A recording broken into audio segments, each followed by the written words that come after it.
Educational creativity চ্যানেলে সকলকে স্বাগত। কোড নাম্বার 11, 32,000 শিক্ষক শিক্ষিকা নিয়োগের শুনানি শেষ হলো। আজ কিন্তু সুপ্রিম কোর্ট থেকে সিনিয়র অ্যাডভোকেট মীনাক্ষী আরোরা মহাশয় অ্যাপিয়ার করেছিলেন অনলাইন। এছাড়াও আরও অন্যান্য অ্যাডভোকেটদের বলার কথা ছিল, কিন্তু শেষ পর্যন্ত প্রতীক ধর মহাশয় সিনিয়র অ্যাডভোকেট শিক্ষক শিক্ষিকাদের পক্ষে পুরো সময়টাই নিয়ে নিলেন। তো বিষয়টি সম্পূর্ণ আপনাদের সঙ্গে বলবো, তার আগে অবশ্যই আমার চ্যানেলটি সাবস্ক্রাইব করে রাখবেন যারা নতুন। আজ কি হয়েছে সেটাই বলবো, কারোর পক্ষপাতিত নয়। যেদিন যাদের পক্ষে যেমন বলবে আমি তেমনটাই আপনাদের সঙ্গে শেয়ার করব, এটাই মূলত। তো আজকের বিষয়, প্রথমত উনি আগের দিন এনওএস নিয়ে বলতে শুরু করেছিলেন, কিন্তু এনওএস কৌশিক দাসের রেফারেন্স নিয়ে 2016 রিক্রুটমেন্টের সঙ্গে তুলনা করতে চেয়েছিলেন, কিন্তু বিচারপতি ততটা গুরুত্ব দেননি, শেষের দিকে ছিলেন। তিনি রিকোয়েস্ট করেছিলেন, ওনাকে আজ বলতে দিয়েছিলেন, উনি দীর্ঘক্ষণ সময়টাই নিয়ে নিয়েছিলেন। প্রথমত উনি এসএসসির কৌশিক দাসের যে জাজমেন্টের কথা উল্লেখ করে যেটা বলতে চাই, crystallisation of writ petition, crystallise filing of writ petition, এই কথাটি তিনি উল্লেখ করেন। এছাড়াও তিনি ল ইজ ওয়েল সেটেল, এই সমস্ত জায়গাগুলি তিনি উল্লেখ করেছেন। এছাড়াও 2016 রুলস 6/2 অ্যান্ড 6/3 ব্যাখ্যা করতে শুরু করেন, যেটি 2025 April Kaushik Das NOS related যে মামলা আসে বিহার গাভাইয়ের বেঞ্চ থেকে সুপ্রিম কোর্টে, সেটার উপরে ভিত্তি করে তিনি আর্গু করতে চান, যেখানে 148 নম্বর আর্টিকেলকে রিলাই আপন করেছিলেন মিস্টার গাভাই, মানে জাজ গাভাই। তো এখানে জাজ বলেন, আপনি কি আর্গু করতে চাইছেন? তো এখানে তিনি বলতে চাই, ট্রেন বা আনট্রেন যে বিষয়টি রয়েছে রিক্রুটমেন্টের, সেই বিষয়টি ক্লিয়ার করতে চান তিনি। মানে সিনিয়র অ্যাডভোকেট প্রতীক ধর একটা কথা বলতে চান, I am not touching the train. জজ বলেন, ট্রেন এর মধ্যে নেই, ট্রেনটা এর মধ্যে কোনোভাবে আসবে, আমরা আনট্রেন নিয়ে কথা বলবো। জজ বলেছেন তিনি ট্রেন আর আনট্রেনকে একই জায়গায় রাখতে চান। কিভাবে? তিনি বলেন যে কৌশিক দাস 2019 সালে তারা কোর্স কমপ্লিট করে, এনওএস 18 মাসের অন টাইম কোর্স। 2017 10ই আগস্টে যারা এনওএস থেকে মানে চাকরি করতেন, এনওএস থেকে ডিলেক্ট করেছে, তারা চাকরি ইন সার্ভিস ছিলেন, তারা এনওএস থেকে ডিগ্রি করলে তারা অ্যাপ্লিকেবল, পরে তার ট্রেন হিসেবে পাবে। সেটাই তিনি বলতে চাইছেন যে 2022 সালে রিট হয়, রিট কপি মানে পিটিশনাররা 2022 সালে কোর্টে অ্যাপ্রোচ হয়, আর যেখানে পিটিশনাররা ট্রেন অর্জন করেন 2019 সালে, সেখানে তারা তো ট্রেন, তাহলে সিঙ্গেল জজ কিভাবে ট্রেন আনট্রেন পার্থক্য করে আনট্রেন্ডের চাকরি বাতিল করলো আর ট্রেন্ডের চাকরি রেখে দিল? তিনি একটা কথা এখানে বারবার বলে, I am not touching the train. মানে অ্যাডভোকেট প্রতীকদার মহাশয় উনি কিন্তু তুলে ধরেন এই পয়েন্টটা, উনি প্রথমত বোঝাতে চান, কিন্তু জজ সেটা বুঝতে চান না। বস মানে বিরক্ত হয় জজ এটা থেকে।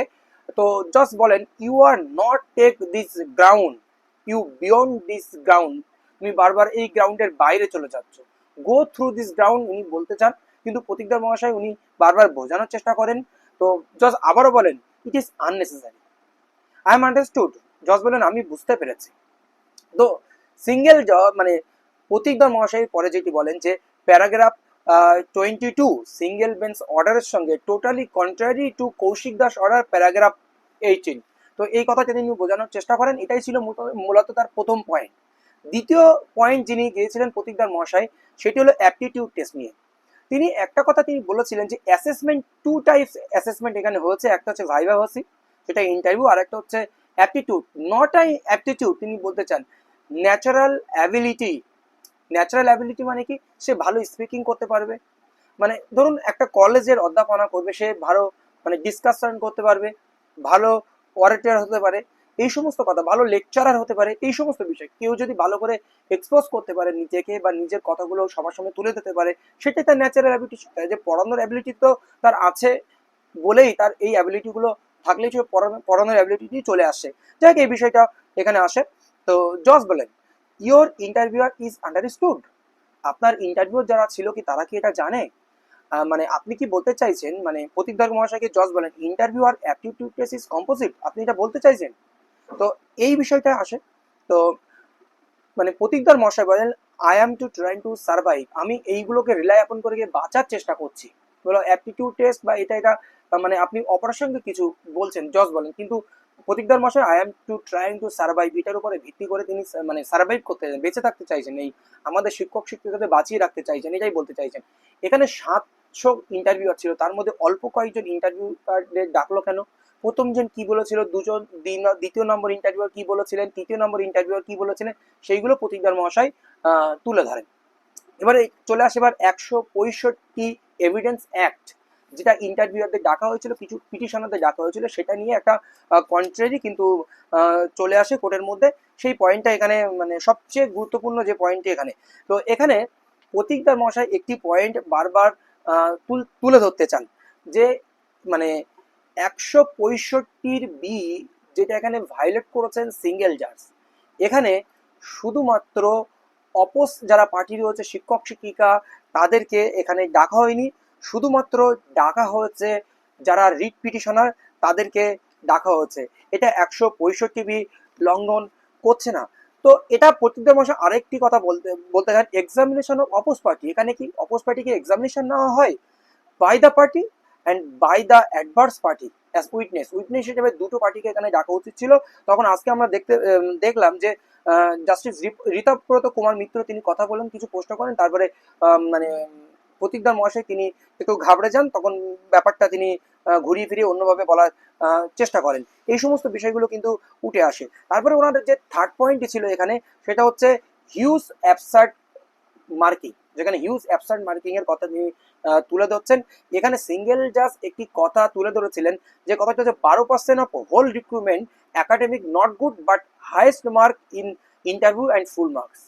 12% টোটাল রিক্রুটমেন্টের সঙ্গে যুক্ত 12% ক্যান্ডিডেটকে হচ্ছে তাদের ইন্টারভিউতে হাইয়েস্ট মার্কস বা ফুল মার্কস দেওয়া হচ্ছে অ্যাপটিটিউড টেস্টে, কিন্তু তাদের একাডেমিক্যালি মানে খারাপ। কিন্তু তাহলে এবার সিঙ্গেল মানে প্রতীকদার মহাশয় তিনি বলেন যে তাহলে 88% ক্যান্ডিডেট তাহলে সঠিক, তাদের ওরালি তারা সঠিক, তারা মানে একাডেমিক্যালি সঠিক, এটাই বলতে চান। তারপরে তিনি কিন্তু সুপ্রিম কোর্টের কিছু জাজমেন্টকে রিলাই আপন করার চেষ্টা করেছেন। তারপরে এখানে গুরুত্বপূর্ণ যে তথ্যগুলো তুলে ধরেন, যে এখানে বলা হচ্ছে করাপশন যে কাট আপ, এখানে একটা তালিকা তৈরি করা হচ্ছে, যে তালিকায় বলা হচ্ছে যে লোয়ার মার্কস ক্যান্ডিডেটরা চাকরি পেয়েছে। সেখানে তিনি কিছু কথা তুলে ধরার চেষ্টা করেন প্রতীকদার মহাশয়। তিনি প্রথমে হচ্ছে তিনি দীপক চৌধুরীর কথা তুলে ধরেছিলেন, যিনি হচ্ছে 12.687 নাম্বার পেয়েছেন, তার কাট আপ, কিন্তু এখানে শেষ কাট আপ কোচবিহারের ওবিসি বি ক্যান্ডিডেট 16.607। আর একটা ক্যান্ডিডেটের কথা তিনি তুলে ধরেছেন উত্তর দিনাজপুর, তিনি পিটিশনার নাম্বার 121 ওবিসি বি 13.606 তার নাম্বার, কিন্তু লাস্ট পার্সন যে লাস্ট এমপ্যানেল হয়েছে 13.796। এই সমস্ত কথাগুলি তিনি তুলে ধরেছিলেন। তারপরে তিনি বলেন এই ক্যাটাগরিতে এই নাম্বার, তারপরে কি এখানে বলা যায় সো দেয়ার ইজ কারাপশন? তো sir there is no corruption, কারণ এখানে এই ক্যান্ডিডেটগুলো চাকরি দেওয়া হয়নি কিসের জন্য, তারা কাট আপ ক্লিয়ার করতে পারেনি বলে তাদেরকে চাকরি দেওয়া হয়নি, সুতরাং এখানে কোনো কারাপশন নেই, এই কথাটি কিন্তু তিনি তুলে ধরেছিলেন। এখানে তিনি রিপিটেশনদের লো স্কোর আর দুই একটি উদাহরণ দিয়েছিলেন, যেমন শ্যাম সুন্দরের দক্ষিণ দিনাজপুর ওবিসি 15.261 মার্কস এবং সাবিনা ওবিসি এ 12, আর যেখানে কাট আপ ছিল 20.179। এই সমস্ত কথা এবং মালদার অমর সিং এর কথা তুলে ধরেছিলেন। এই সমস্ত বিষয়কে কিন্তু তিনি তুলে ধরার চেষ্টা করেছিলেন। এরপরে 5 নম্বর পয়েন্ট ছিল প্রতীকদার মহাশয়, যেটা participation in selection process. Participate selection process নিয়ে যে সমস্যা, এখানে তারা সিলেকশন প্রসেসে অংশগ্রহণ করেছে, কিন্তু তারা ডিলে গ্রাউন্ডে অনেকদিন পরে কিন্তু তারা ফাইল করতে এসছে, বা এক্সপায়ারি অফ প্যানেল এক্সপায়ার হওয়ার পরে তারা কিন্তু কোর্টে এসেছে পিটিশনাররা। তখন জজ বলেন এখানে যে প্যানেল পাবলিশ হয়নি, নো পাবলিকেশন অফ প্যানেল, জজ এটা কিন্তু তুলে ধরেন।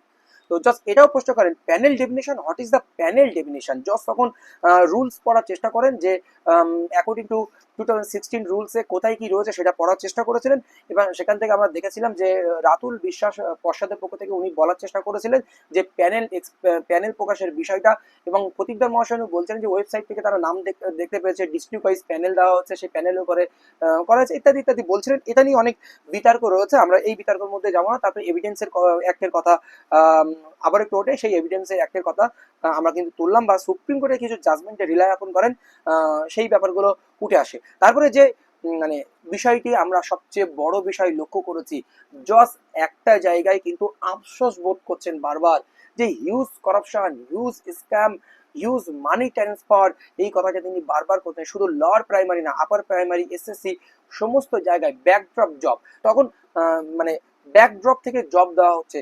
এছাড়াও জাস্ট একটি কথা প্রতীকদার মহাশয় বলবেন, যে আপনার বাড়ি থেকে কেউ যদি এরকম থেকে থাকে, তারা যদি জবটা এইভাবে না পায়, করাপশনের মাধ্যমে জব না পায়, তখন কি হতে পারে।